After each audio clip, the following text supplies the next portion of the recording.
Maayong adlaw kanyong tanan nga nagpaminaw karon ning tulumanon, kini ang akong suliran.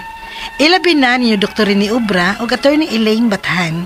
Ingon man sa mga artista nga maghatag og kinabuhi ning akong suwat suliran.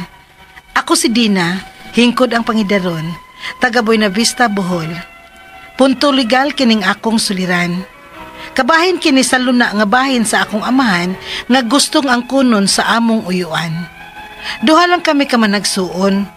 Og sa buhi pa ang akong papa, gisugin lang namin niya bahin ining bahin niya nga yuta nga gipuy-an karon sa among uyuan. Aron niya hisabtan, ingon ini ang mga panghitabo.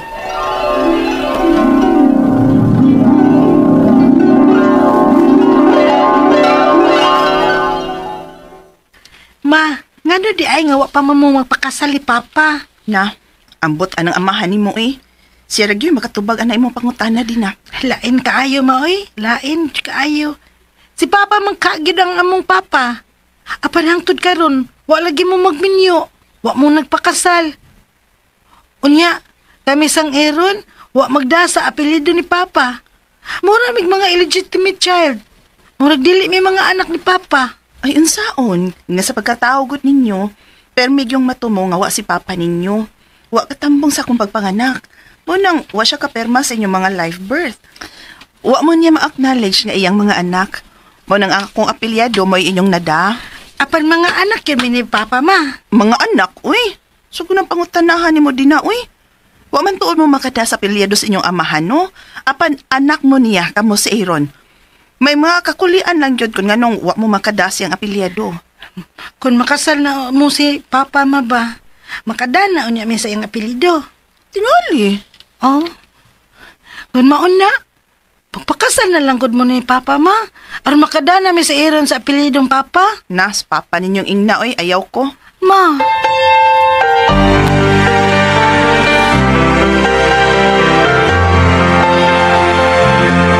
Pa, wa day ka mahikugman ni mama?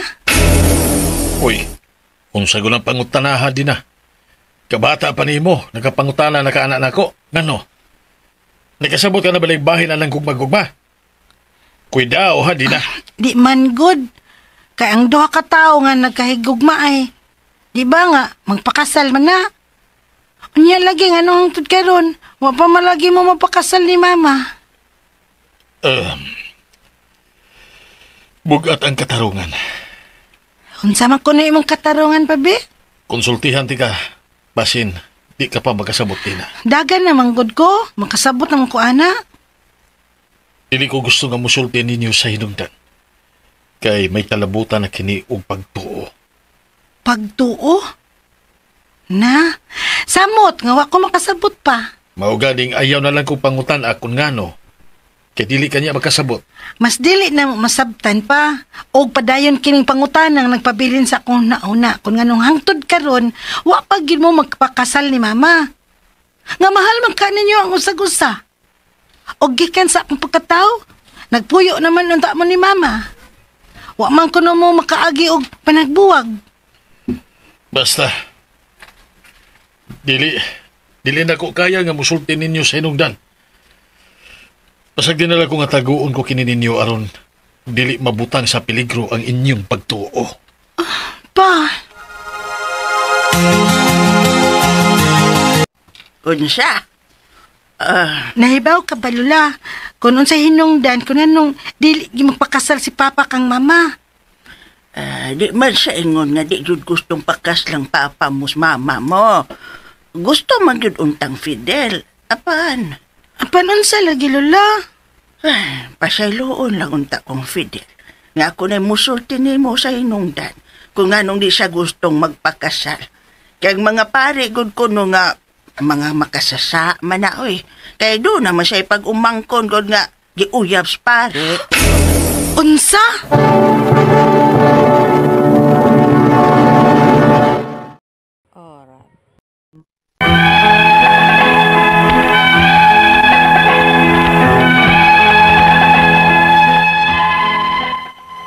Grabe ang kasuko ni Papa sa mga pari.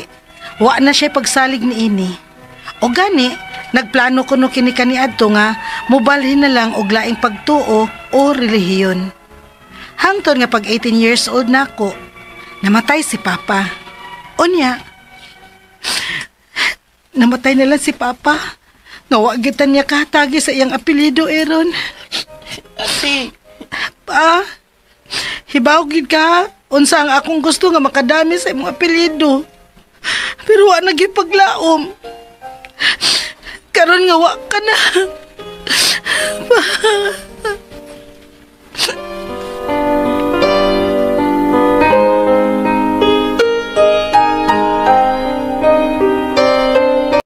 Nganong ipatawag mi nimo, ma? Benso, sayod kitang tanan nga kanang yuta ang gitukuran mo sa imong bahay. Iya ka na ni Fidel. Oh, unsa may naana ron? Gusto ko nga karong wa na si Fidel ug mintas nga niapa ko. Ihatag mo na ka na sa mga anak ni Fidel. Unsa? Uy, dili ko eh. Unsa? Kaya may mga anak dahil silang Fidel. Nga man ganit nag-acknowledge ni Fidel nga iyan ang mga anak. Tiyo. Kaya nga no, So, di tinuod. Suma, nagdabag mo siyang apelyido. Sa among apelyido, di ba wa? Kana tungod kay wa mo niya ang kunang mga anak. Dili na tinuod, Tiyo. Nga no, namaka ko? Ha? Suma, tanawang inyong mga birth certificates. Na ba diha bisan tamla na lang sa namatay kong kigsoon? Di ba wa? Mong wa mo'y katungod ka mo angkon sa bahay ning yuta kay wa mo magda sa iyang apelyido. Tiyo.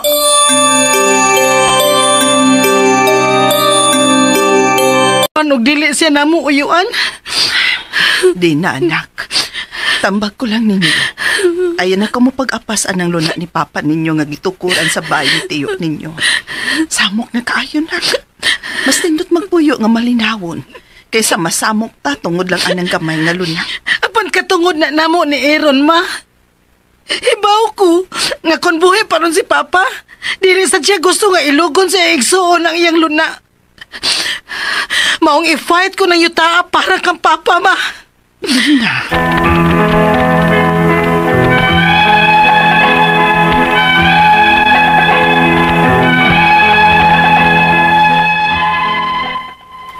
Maluoy ko sa akong inahan.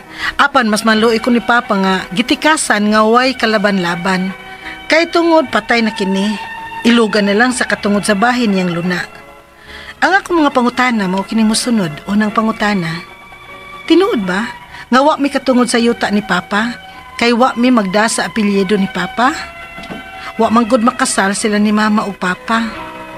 Ikaduhang pangutana, kinahanglan ba gid ay nga may papel nga magpamatuod nga mga anak mi sa akong Papa aron mi makasunod sa yuta sa among namatay nga amahan?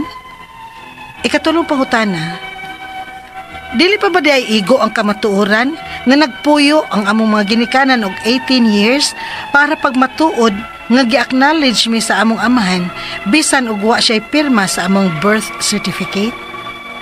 Ikaw pa to katapusang pangutana, kung naman gani mi katungod sa bahin nga yuta ni Papa, unsay angay namong buhaton aron dili mailog sa igsuon ni Papa ang iyang yuta? Naamang gud siya magtukod og bay sa yuta ni Papa. Pwede ba namo siyang papahawaon? Palihog, tabangi og tambagi ko. Kini ang akong suliran, Dina. Mayong adlaw mga suking tigpaminaw kini si Attorney Elaine Bathan. Sinisab si Dr. Rene Obra. Karong adlaw kami sa kuang partner ang muhatag ninyo og tambag, tubag, solusyon, kalinawan sa inyong mga pangutanag, mga problemang may punto legal. Punto medical, psychological, emotional, behavioral o mga problema may tungod sa ginadling drugas. Ay na mo pagdugay, ipadala ang inyong suwat sa suliran_612@yahoo.com. Or sa atong Facebook account, kini ang akong suliran, official writers page.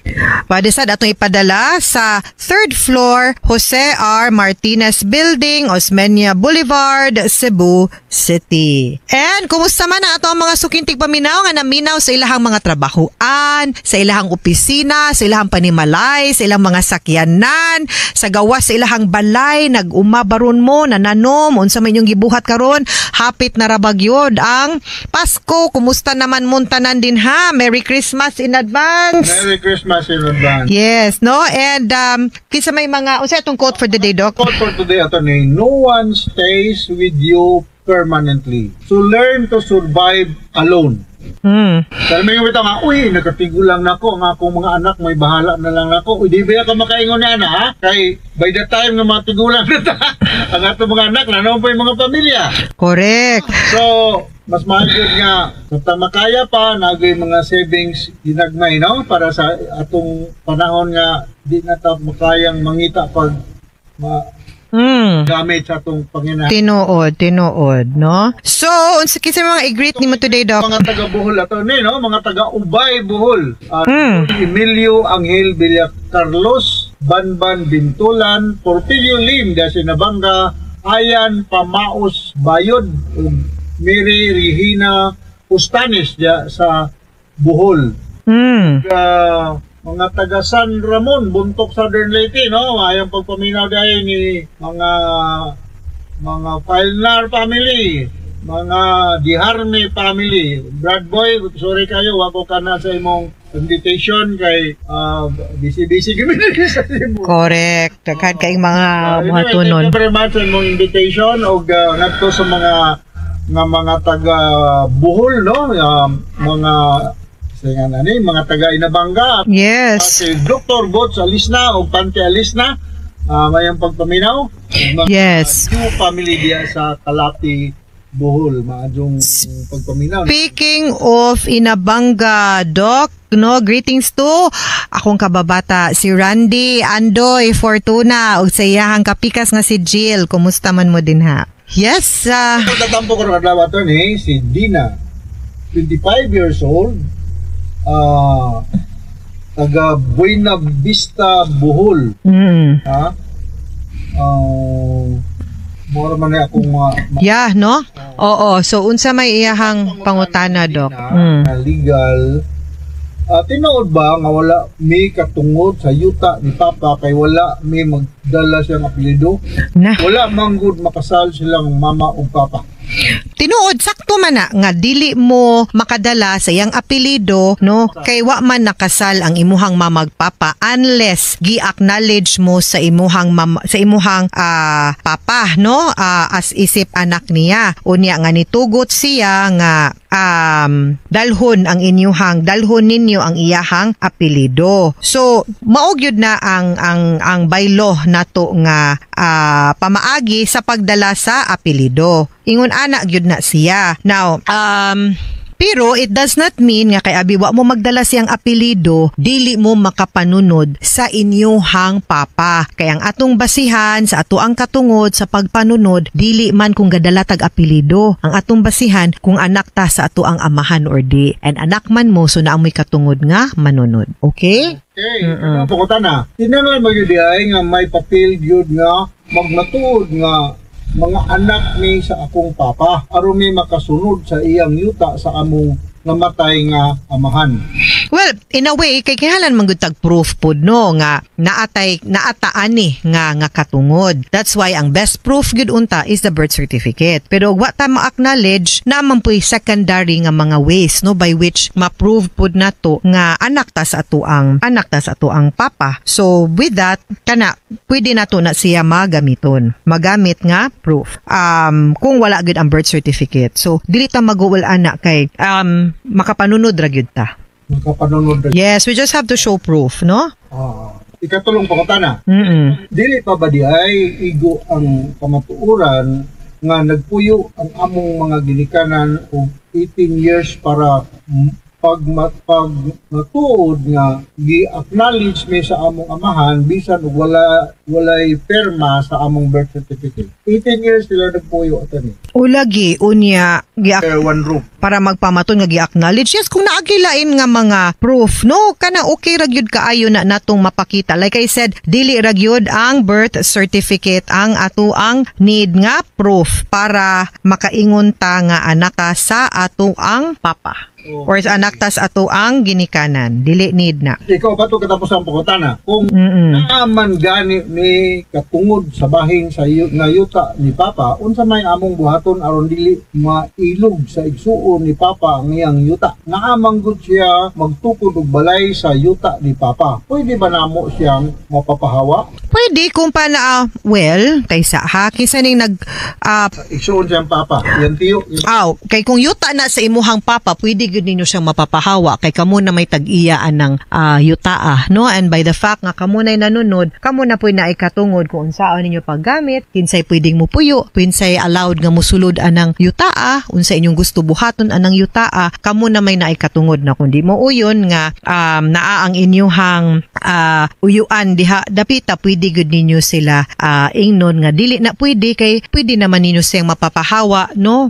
Pwede mo inyo ipabarangay inyong ingnon nga bungkaga ng imong balay, ibalhin adto dito sa imuhang yuta, ayaw diri sa yuta sa kuang papa kay amo amani. Okay? Mga sukintig paminaw, hinaot unta nga naamoy nakutlo na pagtulunan karong adlaw.